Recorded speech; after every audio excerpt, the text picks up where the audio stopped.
Hello everyone. Today our topic is map. So we will discuss about the map. What is map? You all know about the map. We all use maps, GPS maps, Google map, isn't it? So what is map? The visual representation of the earth on a flat surface is called map. The visual representation of the earth means we cannot visualize the whole earth. So when we represent the part of the earth, the very surface coverage of the earth on a flat paper and try to make them exact what it is, then that is called map. Here you can see the map of India, and we are trying to represent here that India how it is actually, and it is the map of India. And the art of making map is called cartography.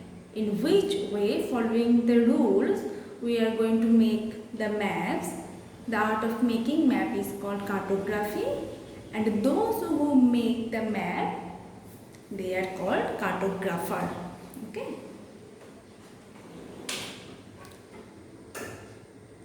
Now see here the importance of map. How the map is important, what is its usefulness. So map provides us a lot of information about what? About the location of the area. We can locate any area on the earth's surface by seeing its latitudes and longitudes.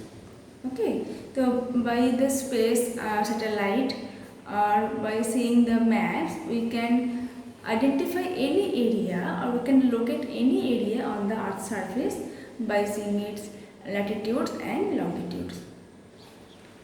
Physical features: the relief, weather condition, climate, vegetation, minerals, all these can be seen in the map. Okay, you can see here in this map sheet, this is a topo sheet. Okay, this kind of map is called topo sheet. Some horizontal line and vertical lines are drawn here. They are called graticudes or grids, and by seeing this all, we can identify their latitudes and longitudes. Okay, so we can locate them exactly on the earth's surface, in which longitude or in which latitude that area is belongs to. And we can also find here the physical features, like how the relief features is. Relief means the land surface, the surface of the land. Can you see some brown lines here passing through this area? And all these brown lines are called the contour line. And each line, the individual line is indicating the height of that area. That area the line passes which those areas, that area has the same height. Okay. And you can see here it is the 10,400 meter, and you can find it here that 12,441 meter. It means this area is higher than this area, and you can see here it is written that Baldy mountain. So this is the mountain peak, and this is the slope of this land. So a mountain is sloping toward this region.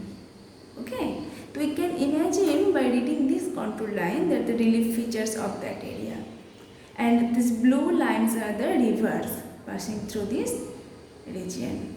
Okay.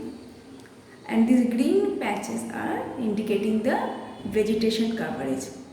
So by reading all these elements, we can learn about that area, the physical features of that area. We can get the concept of that area. Okay. So we get the location, we get the physical features, and we can have the political divisions like national boundary, state boundary, and district boundaries. In this map, you can see the national boundaries, the boundary of India, the state boundaries also. The different colors are indicating the different states, and we can visualize how the states look like, what are their aerial coverage, aerial distribution.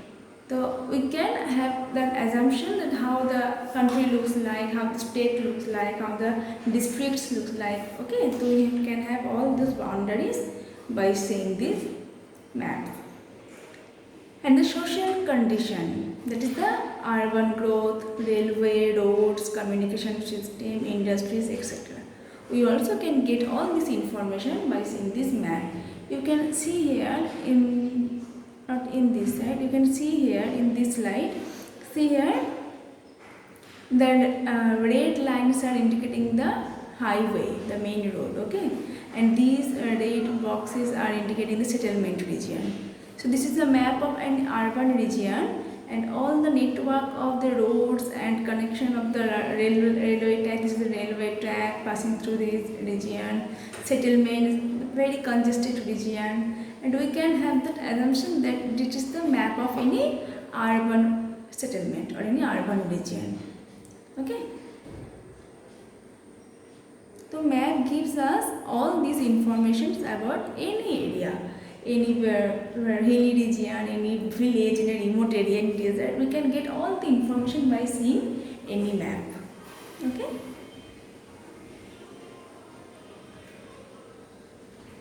Now see some elements to read a map. So if we can't read the map, how could we get any assumption about any area? We have to read. We have to learn how to read the map. Directions. The map should have a direction line. It is the direction chart. Every time the upper portion of the map indicates the north side. Okay, the upside of the map every time indicates the north side. The downside indicates the south, and the right portion indicates the east, and left indicates the west. These are the four main directions in any map, any globe. Every time upside is north, downside is south, right is east, and left is west. We can also subdivide them as between north and west, that is northward direction, between south and east, it is southeast direction, between north and east, it is northeast direction, between west and south, it is southwest direction. Okay. So every map should have a north line, maybe a north line or a direction chart. Okay. Scale. Map should have the scale, and a map should follow the scale. Without scale, we cannot draw any map. So what is scale? The ratio between the ground distance of 2 points and the distance of the same point on the map is called scale. The scale is the ratio. Ratio of what? A ratio of 2 points on the ground. Means if you assume that Delhi and Mumbai, 2 points. Just see here, if Delhi and Mumbai, Delhi is point A and Mumbai is point B. If their distance is 5 kilometer, okay, just assume if their distance is 5 kilometer, so can you draw that 5 kilometer on your plain paper? So we cannot draw them, so we need to draw them in a scale. Okay, we need to follow the scale, and if we assume that this 1 semi represents the 5 kilometer, then the map of scale of the map should be written as 1:5 lakh. Means 5 kilometer to 5 lakh centimeter. The unit should be the same. Okay. So when we represent this 5 kilometer area on this 1 centimeter area, then the scale fall into the 1 semi equivalent to 5 kilometer. Means we are representing that 5 kilometer surface area on our map in the 1 centimeter area. It's going to be too small. Okay. So there are 3 types of scale. Representative fraction, when you represent them as a ratio, that is 1:5 lakh, okay, or written as statement as 1 semi to 5 km. We can also write in this way, or a graphical scale. We can draw also a scale in this way, this 1 km, 2 km, 3 km, 5 km, right this way. So in this map, there the scale should be shown there. Maybe 1:5, maybe 1 semi to 5 km, or maybe a graphical scale. These 3 ways of representing scale, any one of them should be shown in a map. So by following the scale, we can assume that how large the area is and how compressed the area in the map. Third is symbols. we must follow the symbols and we must learn which symbols indicating what elements on the earth surface. So here you can see here this sign indicating the Mars region.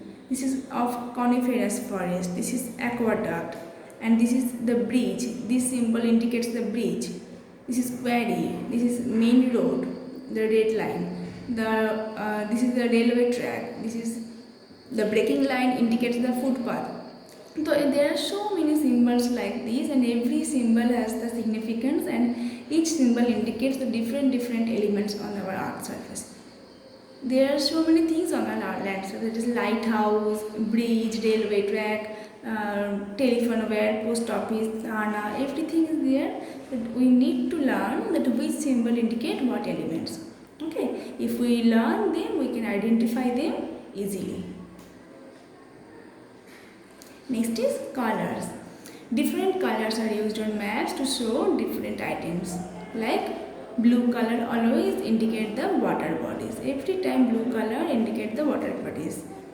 See here it is the blue line. It is the water body, river, maybe a canal. Okay. All the blue patches are lakes, like water tanks, reservoirs, all this. Everywhere the blue lines represent the water bodies. That's maybe river, maybe canal, maybe lake, maybe sea, whatever. And the green for vegetation. See, the green patches represents the vegetation here. Every time green represent the vegetation and blue represent the water bodies. And brown for mountains or hills. Brown will indicate the mountain region or hill region. We have shown that contour line, a brown contour line.